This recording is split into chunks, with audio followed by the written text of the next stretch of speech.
Hallo und herzlich willkommen, liebe Wohnmobilfreunde, liebe Mitreisenden, liebe Zuschauer hier auf unserem Kanal. Heute das Thema WLAN und Internet im Wohnmobil. Wir haben unsere alte Anlage, unseren Router, den wir hier haben, ausgetauscht mit neuen Geräten, mit stabil laufenden Geräten und natürlich auch die Geschichte nochmal Smart TV, wie haben wir das verbunden, was haben wir da verändert, alles das bringen wir hier in diesem Film. Und ihr seht es im Hintergrund, der erste Advent steht vor der Tür. Wir haben unser Reisemobil schon geschmückt.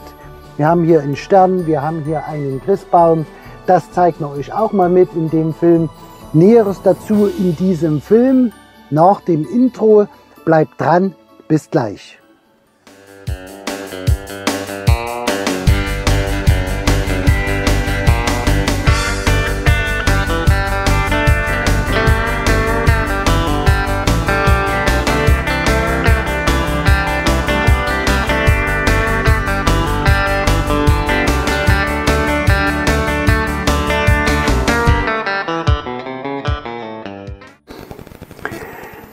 Ja, liebe Wohnmobilfreunde, das Thema Internet, WLAN wird immer brisanter im Reisemobil, im Wohnmobil. Das Thema hatten wir schon einmal vor einiger Zeit aufgefasst.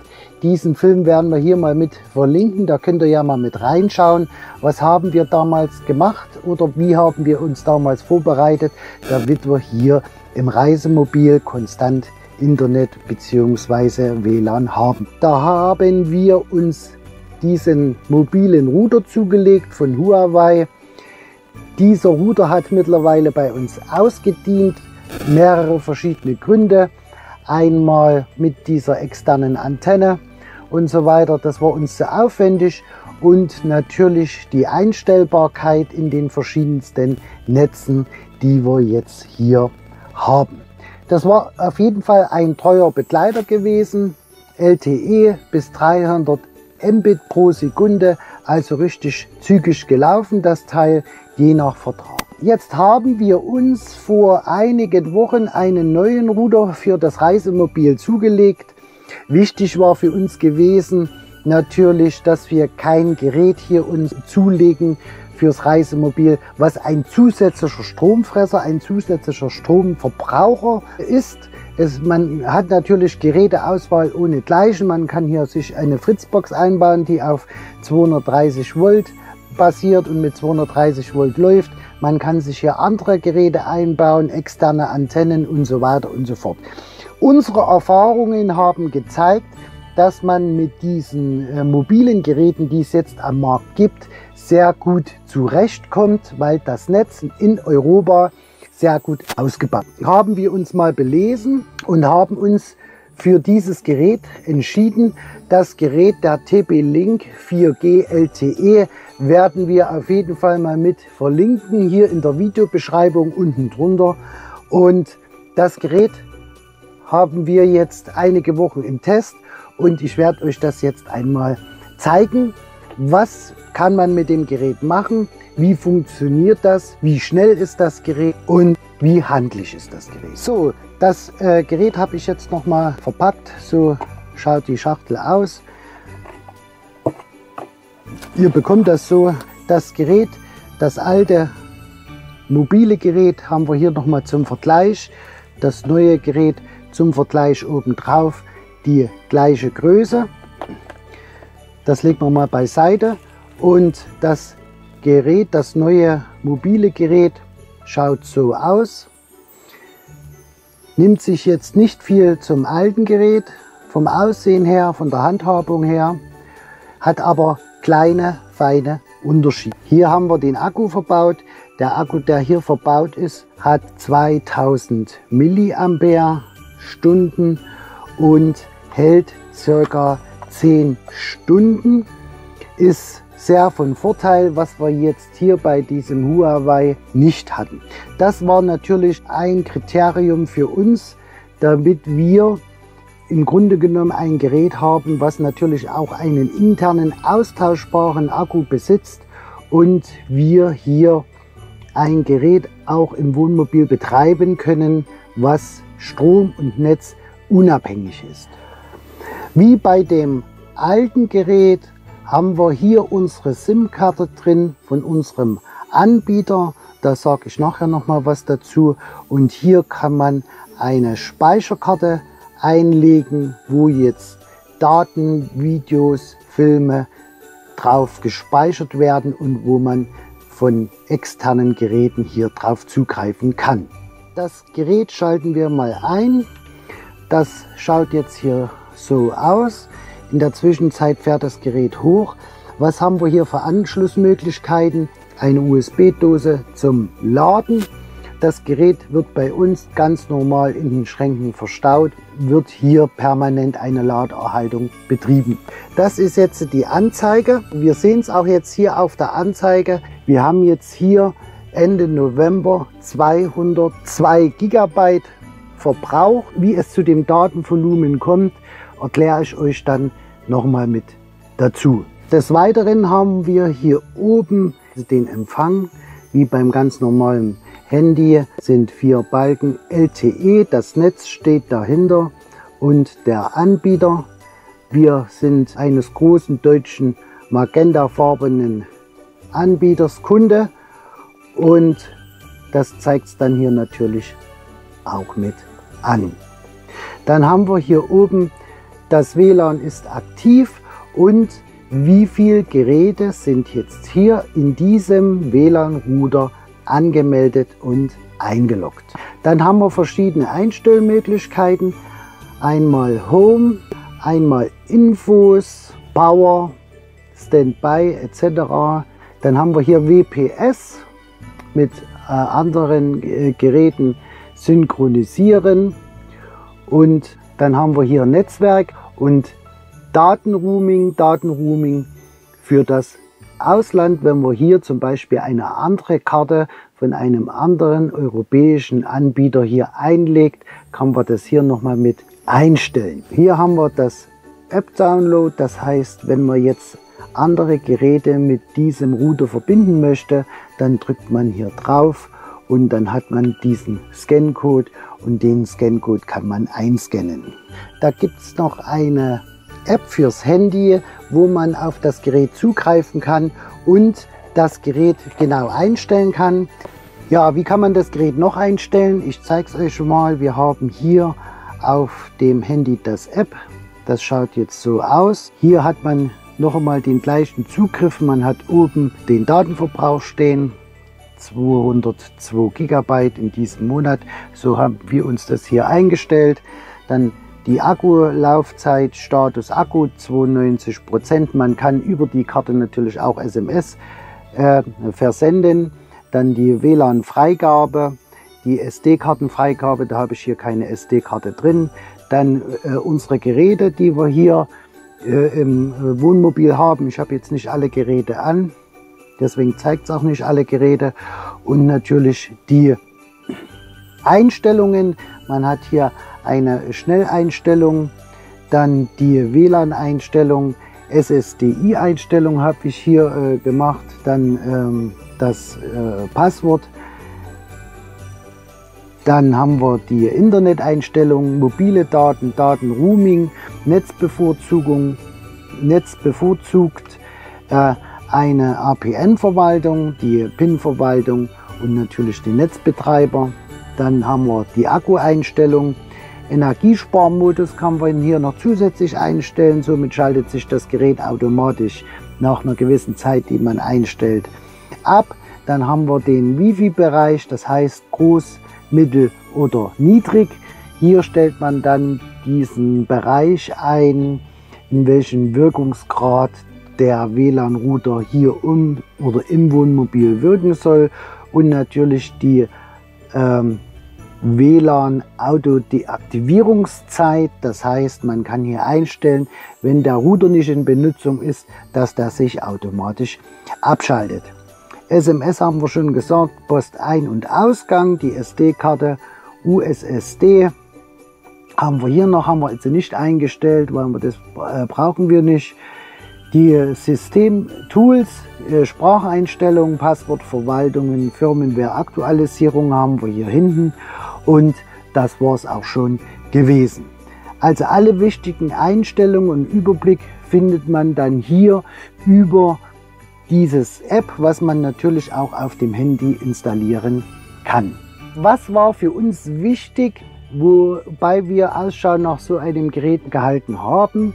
Das erste war natürlich, dass wir ein Gerät im Wohnmobil nutzen, das netzunabhängig ist. Das heißt, was keinen extra Strom verbraucht oder verbrauchen sollte, mit integriertem Akku. Das sollte auf jeden Fall keine 230 Volt Anschluss haben, soll rein auf 12 Volt laufen und am besten netzunabhängig sein, damit, wenn wir Energie jetzt sparen sollten, auch im Winter, dass das Gerät funktioniert. Somit hält das WLAN 10 Stunden alleine durch und wenn man jetzt das ansteckt, dann wird es automatisch wieder über die Bordbatterie, über die Aufbaubatterie geladen. Das war ein wichtiger Punkt für uns. Dann war ein wichtiger Punkt für uns die Upload- und Downloadrate, was die Geräte anbieten. Da gibt es verschiedene Geräte. Es gibt einige, die sind bis 150 Kilobit pro Sekunde begrenzt. Es gibt welche, die gehen bis 300 Kilobit pro Sekunde. Also das höchste jetzt hier im LTE-Netz zur Verfügung steht, also 300 Kilobit pro Sekunde, bietet auch unser Netzbetreiber an. Deswegen sollte das Gerät auch von uns aus her haben, weil wir ja sehr viel Streaming-Dienste hier im Reisemobil nutzen, was wir euch gleich noch zeigen. TV, Fernsehen, für uns ein wichtiges Kriterium und es sollte nicht sehr groß sein. Das heißt, das sollte man auch irgendwie in den Schrank oder in eine Ablage legen und natürlich auch mal mitnehmen können, wenn man jetzt im Ausland ist. Das heißt, wir haben ja alle verschiedene Geräte und wenn man das in die Handtasche einsteckt, dann läuft das eigenständig weiter und alle Geräte, die im Umkreis sind, haben natürlich dann hier Empfang darauf. Was wir jetzt zum alten Gerät nicht mehr haben und nicht mehr brauchen, im Grunde genommen auch nie gebraucht haben, eine externe Antenne. Das war für uns wichtig und das Gerät kann man auch mit WLAN betreiben bzw. mit WLAN-Netzwerke zusammenführen, wenn man jetzt auf einem Campingplatz oder Stellplatz ist, wie wir jetzt unterwegs waren. Da verlinken wir es nochmal hier auf unserem Stellplatz in Erfurt. Der war mit kostenfrei WLAN. Da konnten wir das Gerät auf das WLAN-Netzwerk zugreifen lassen. Somit spart man hier seinen Datentarif. Bei seinem Anbieter kann das Gerät auf das bestehende vorhandene Netzwerk anmelden, auf dem Campingplatz oder auf dem Stellplatz und das Gerät läuft automatisch dann und holt sich das WLAN-Signal über das WLAN von demjenigen Platz. Ja, liebe Zuschauer, liebe Wohnmobilfreunde, wie ihr das schon kennt, haben wir ja das Gerät in unserer Kajach hier ganz einfach mit verbaut. Wir haben hier oben ein Regal mit einem USB-Anschluss. Da haben wir hier unser Gerät verstaut, weil das auch dann in Verbindung geht mit dem Navigationsgerät, mit dem Navi und natürlich mit allen Geräten. Wir haben hier den TV vorn und den TV hinten und wir haben uns zugelegt einen Fire Stick von Amazon. Den werden wir hier mal mit verlinken. Und der Fire Stick von Amazon bietet uns viele gute Möglichkeiten hier im Wohnmobil. Wir haben auch hinten den TV. Da haben wir die Apps speziell draufgelegt. Das ging bei diesem Fernsehen nicht. Wer von euch keinen Smart TV im Wohnmobil hat, für den bietet sich dieser Fire Stick an. Wir haben das hier vorn, das mit diesem Fire Stick den Fernseher Smart TV fähig gemacht. Hinten unser Fernseher ist Smart TV. Und dann hat man hier verschiedene Möglichkeiten. Wir haben einmal hier das Prime Video, dann haben wir hier Netflix, Amazon Music, YouTube natürlich. Es gibt viele verschiedene Anbieter. Wir haben hier zum Beispiel einen Anbieter, Waipu TV. Der bietet für uns die meisten Möglichkeiten an. Wobei das Ganze kostenpflichtig ist, muss ich dazu sagen, weit über 100 TV-Sender in HD-Qualität.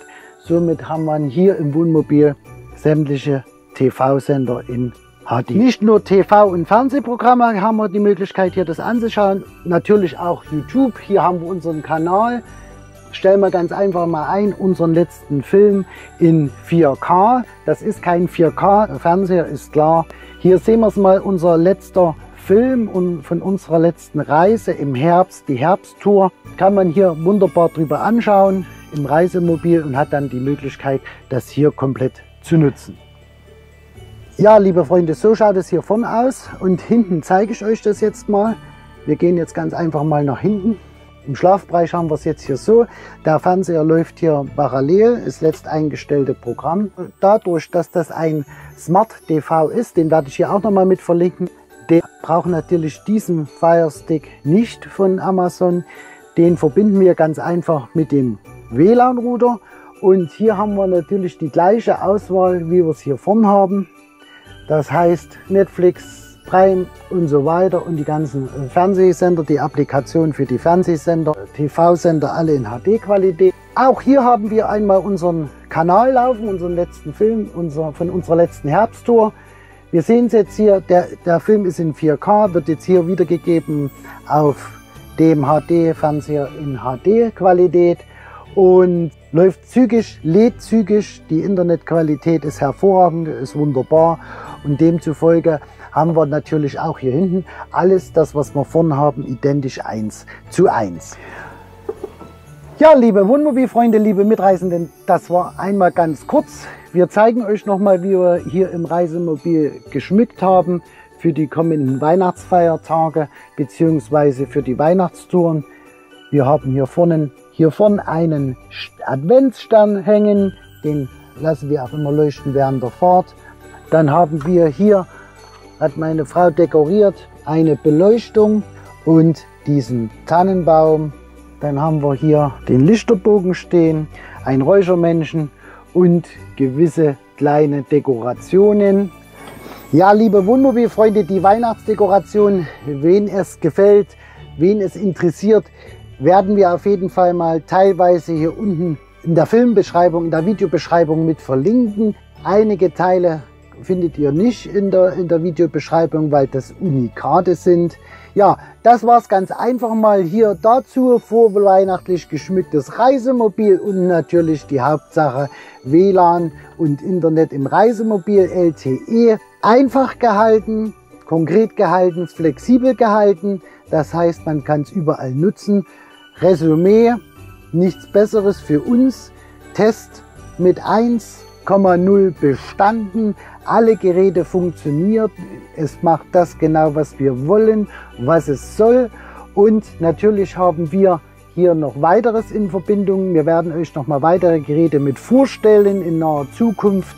Dieses Jahr noch, was wir hier noch mit darüber betreiben. Auf jeden Fall habt ihr das erstmal gesehen. TV-Fernsehen ohne Sat-Anlage im Wohnmobil über WLAN mit Internet-Streaming.